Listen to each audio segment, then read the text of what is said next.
Hello, kids. Today, we're going to learn about magnets. Magnets are special objects that can attract certain metals like iron.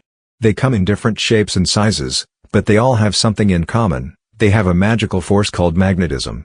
Magnets have two ends called poles, a north pole and a south pole. Opposite poles attract each other, which means they pull towards each other. Similar poles repel each other, which means they push away from each other. This is how magnets create a magnetic field around them.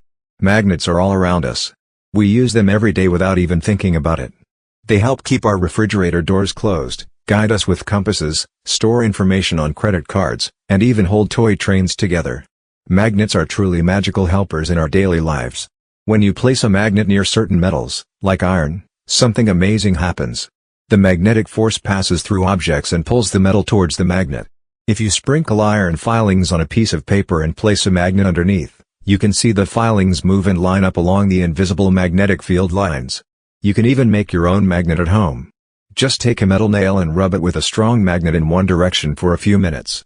This will align the tiny particles inside the nail, turning it into a temporary magnet. Try it out and see what metal objects your new magnet can attract. Don't forget to subscribe to our channel for more amazing science videos.